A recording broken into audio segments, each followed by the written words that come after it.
Mon premier voyage, j'en ai parlé à 2 personnes, ce genre d'endroit on ne va pas tout seul.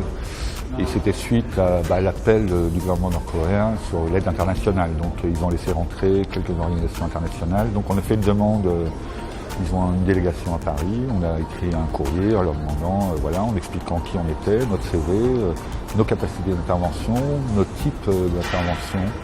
Et donc on a été invité pendant 10 jours à mener une mission d'évaluation en Corée du Nord, à Pyongyang et en dehors. Personnellement, je n'étais pas trop surpris. Nous, on a des personnes, je suis parti avec quelqu'un, on travaillait depuis 86 dans l'action humanitaire, donc avant la chute du mur.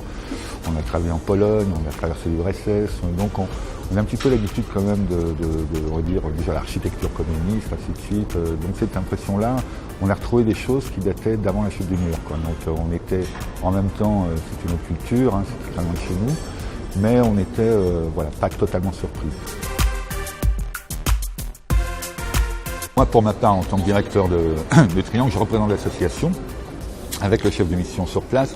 Donc c'est aller par politesse voir les autorités, aller sur le terrain, voir les équipes expatriées, aller voir les populations bénéficiaires, les autorités locales qui les gèrent. C'est aussi pour avoir le recul. On va pour discuter, pour parler de l'avenir, pour toujours continuer à affirmer que nous, notre boulot, c'est uniquement venir en aide aux populations sur un mandat qui est très clair, qui est un mandat humanitaire.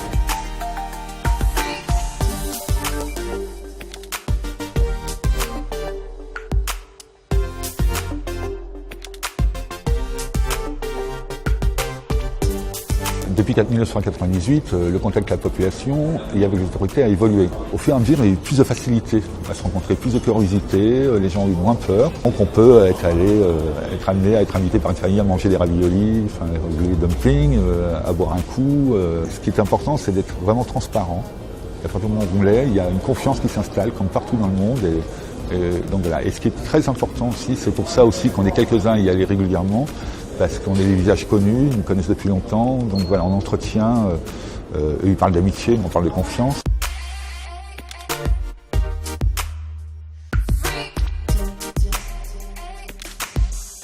À l'époque, en 98, il n'y avait presque pas de voiture à Pyongyang, la ville a beaucoup changé depuis 19 ans, des ouvertures, mais qui ne se voient pas forcément à l'extérieur et dans les médias internationaux. Mais quand on est sur place, on voit bien l'évolution quand même.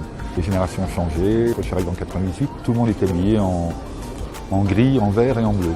Aujourd'hui, il y a de la couleur, les gens s'habillent autrement, les gamins portent des casquettes rouges ou autres, Donc il y a beaucoup plus de voitures, donc ça montre qu'il y a eu des ouvertures. Les choses ne me surprennent pas énormément. On est curieux par contre.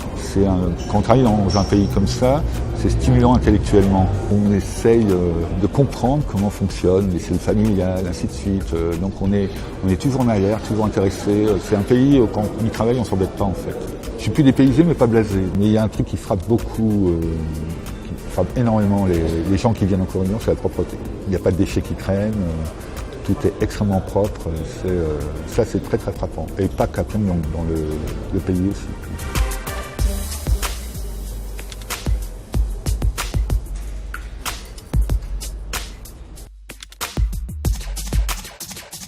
Le premier polder qu'on a réhabilité, c'est pas le premier qui a été choisi par le gouvernement, par les autorités. Donc moi je suis allé sur place, et en fait il n'était pas possible de le réhabiliter.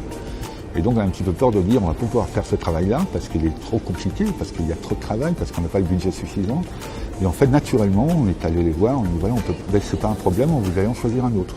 On s'attendait pas du tout à ça. À l'époque, je pensais que ça allait être compliqué, ça n'a absolument pas été.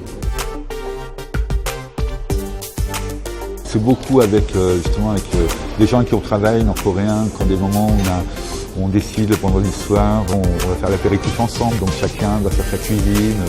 Nous on amène des produits français, ils amènent des produits locaux, donc on échange, on parle d'autres choses, on rigole. Ça c'est de bons souvenirs avec les gens avec qui on travaille. Mon prochain voyage est en octobre, justement, une semaine sur place, voir mon équipe, rencontrer les autorités, voir quels seront leurs besoins futurs, voilà. Donc, toujours dans un cadre humanitaire. Je préfère y aller en travaillant en fait. Dans beaucoup d'endroits du monde comme ça, parce qu'on va plus au cœur des choses, on prend le temps avec les gens, on survole pas, donc je pense que le tourisme m'intéresserait pas encore évidemment. Le travail, oui.